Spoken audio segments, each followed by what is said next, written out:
आज के इस वीडियो में हम लोग एक्सेप्शन हैंडलिंग के बारे में बात करेंगे। देखेंगे कि एक्सेप्शंस क्या होती हैं, एरर्स क्या होती हैं, उनको हम कैसे हैंडल करते हैं। तो शुरू करते हैं हमारा लेक्चर। तो सबसे पहले एक्सेप्शन की बात करते हैं। अब क्या होता है कि जब भी हम कोई प्रोग्राम रन करते हैं तो पॉसिबिलिटीज़ होती हैं कि एरर आ सकती हैं। अब कुछ ऐसी एरर्स होती हैं जिनको हम हैंडल कर सकते हैं और कुछ ऐसी एरर्स होती हैं जिनको हम हैंडल नहीं कर सकते।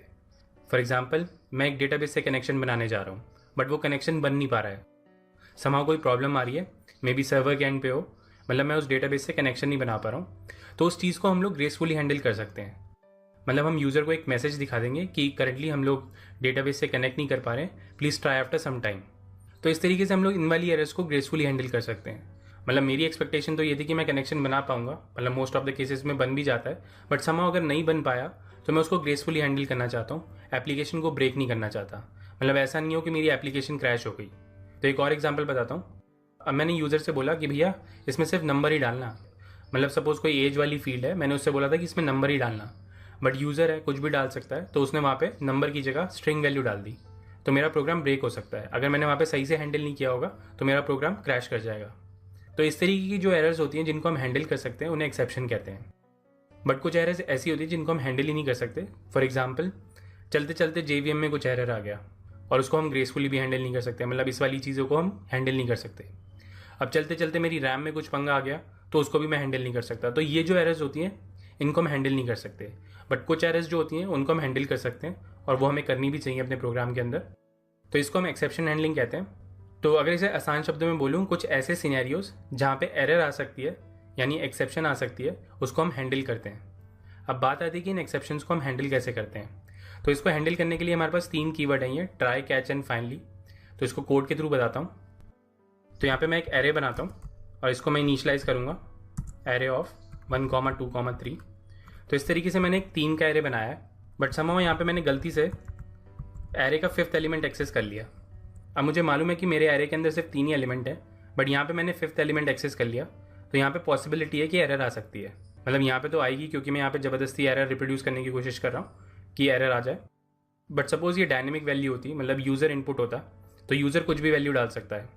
तो उस केस में क्या होगा, सपोज मैं इसके नीचे भी एक और स्टेटमेंट ऐड कर देता हूँ, दिस विल नॉट रन। तो इसको रन करके देखते हैं क्या होता है।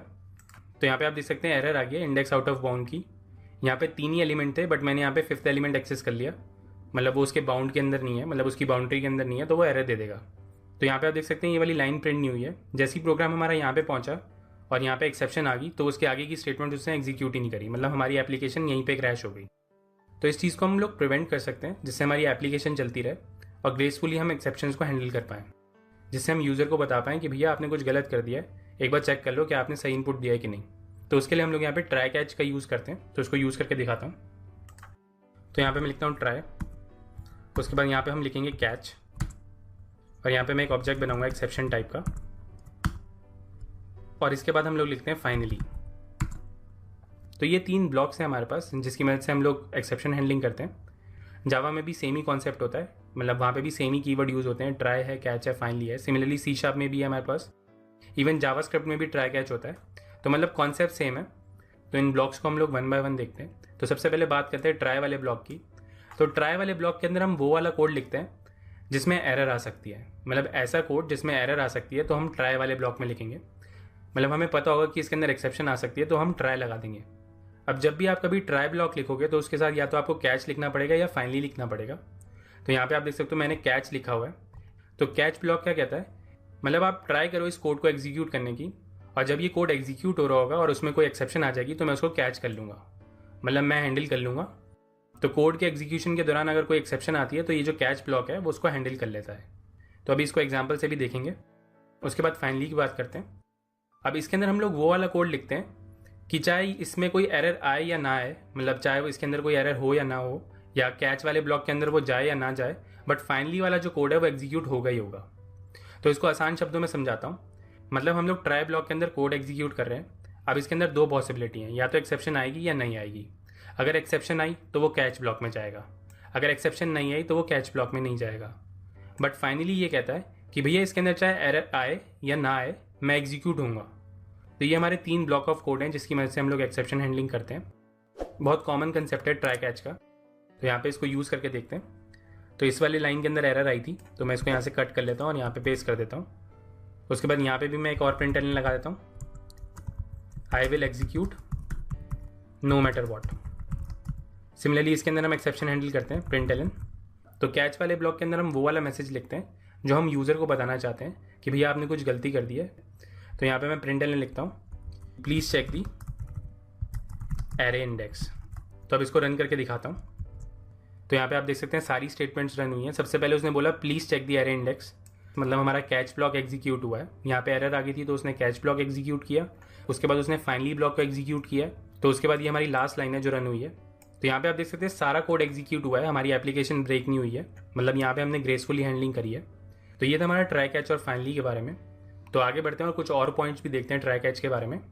तो ट्राई के साथ हम लोग मल्टीपल कैच ब्लॉक्स भी यूज़ कर सकते हैं, मतलब ट्राई ब्लॉक एक ही होगा बट उसके साथ हम लोग मल्टीपल कैच ब्लॉक्स डिफाइन कर सकते हैं।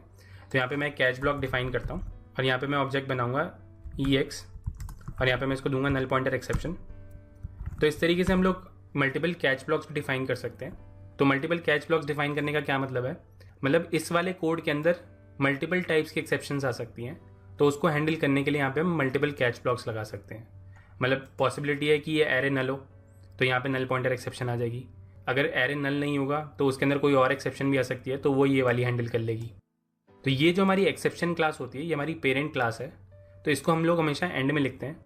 तो जब भी आप कभी मल्टीपल कैच ब्लॉक्स डिफाइन करेंगे तो उसके अंदर एक सीक्वेंस होता है कि सबसे पहले आप स्पेसिफिक वाली लिखेंगे, उसके बाद आप बेस क्लास लिखेंगे। तो ये हमारी बेस क्लास होती है। तो उसके पीछे रीज़न ये है कि हम यूज़र को करेक्टली बताना चाहते हैं कि क्या प्रॉब्लम आई है, तो हम सबसे पहले स्पेसिफिक वाली लिखते हैं। मतलब हम सबसे पहले कहेंगे कि क्या नल पॉइंटर आई है, तो उसने कहा नहीं। उसके बाद हम कहेंगे कि क्लास कास्ट की आई है, उसने कहा नहीं। तो एंड में हम लोग जेनरिक मैसेज लिख देंगे कि भैया एक्सेप्शन आ गई है, देख लो। तो सबसे पहले स्पेसिफिक वाली लिखो जिससे आप यूज़र को सबसे स्पेसिफिक मैसेज दे पाओ, उसके बाद जेनरिक वाली लिख देना जिससे सारी एक्सेप्शन हैंडल हो जाए। तो इस तरीके से हम लोग ट्राई के साथ मल्टीपल कैच ब्लॉक्स यूज़ करते हैं। तो उसके बाद एक इंपॉर्टेंट नोट, ट्राई जो है या तो वो कैच के साथ आएगा या फाइनली के साथ आएगा, कभी भी अकेला नहीं आएगा। मतलब जब भी आप कभी ट्राई ब्लॉक लिखेंगे उसके साथ या तो आप कैच ब्लॉक लिखेंगे या ट्राई के साथ हमें यहाँ पे फाइनली लिखना पड़ेगा।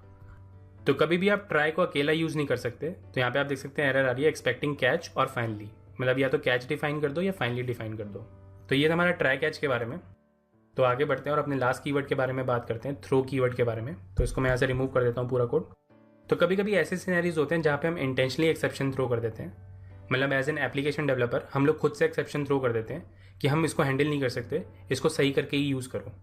तो इसका एक एग्जाम्पल देखते हैं, थोड़ा क्लियर हो जाएगा। तो यहाँ पे मैं एक फंक्शन बनाता हूँ क्रिएट यूज़र लिस्ट के नाम से, और यहाँ पे मैं बंदे से एक्सपेक्ट कर रहा हूँ कि काउंट पास करेगा वो मुझे।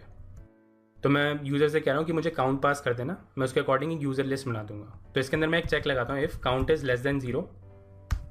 तो यहाँ पे हम लोग यूज़र की लिस्ट क्रिएट कर रहे हैं, तो मैं एक्सपेक्ट करूँगा कि जो काउंट है वो मेरा ग्रेटर देन 0 ही होगा। मतलब कभी भी ऐसा सिनेरियो नहीं होना चाहिए कि काउंट लेस देन 0 आ रहा है, मतलब किसी ने -2 पास कर दिया कि -2 की यूज़र लिस्ट बना दो, तो वो पॉसिबल नहीं है यहाँ पे।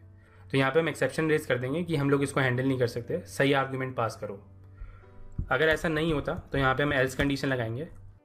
तो अगर किसी ने सही काउंट पास किया होगा तो हमारा ये वाला मैसेज प्रिंट हो जाएगा। अगर किसी ने गलत काउंट पास किया है, मतलब नेगेटिव में काउंट पास किया है, तो यहाँ पे हम लोग एक्सेप्शन रेज कर देंगे। तो देखते हैं इस एक्सेप्शन को कैसे रेज करते हैं हम लोग। तो यहाँ पे हम थ्रो कीवर्ड का यूज़ करेंगे और यहाँ पे मैं एक एक्सेप्शन रेज कर दूंगा, इलीगल आर्गूमेंट एक्सेप्शन। तो यहाँ पे मैं इस वाली एक्सेप्शन का एक ऑब्जेक्ट बनाऊंगा, इलीगल आर्गूमेंट एक्सेप्शन, कि आपने आर्गूमेंट जो है हमें गलत भेजा है। तो इसके अंदर हम मैसेज भी पास कर सकते हैं, count must be greater than 0। तो इस तरीके से हम यूज़र को बताते हैं कि भैया आपने गलत आर्गूमेंट भेज दिया है, तो उसके लिए यहाँ पे हम लोग थ्रो कर देते हैं एक्सेप्शन। तो यहाँ पे मैं इसको एग्जीक्यूट करके दिखाता हूँ। तो यहाँ पे सबसे पहले मैं लिखूंगा क्रिएट यूज़र लिस्ट और यहाँ पे मैं 5 भेज देता हूँ, पहले सही वाला भेज देते हैं। उसके बाद मैं यहाँ पे लिखूंगा क्रिएट यूज़र लिस्ट -2 पास करता हूँ और इसको रन करके दिखाता हूँ। तो यहाँ पे आप देख सकते हैं सबसे पहली लाइन प्रिंट हो गई है, 5 यूज़र की लिस्ट क्रिएट हो गई थी। उसके बाद ये एक्सेप्शन आ गई है कि भैया count must be greater than 0। तो इस तरीके से हम लोग थ्रो कीवर्ड का यूज़ करते हैं। तो बहुत सारी क्लासेस हैं हमारे पास एक्सेप्शंस की, बहुत सारी कॉमन एक्सेप्शंस होती हैं, जैसे कि नल पॉइंटर एक्सेप्शन है जो हमने लास्ट वीडियो में देखी थी। तो इस तरीके से एक्सेप्शन हैंडलिंग होती है कॉटलिन के अंदर।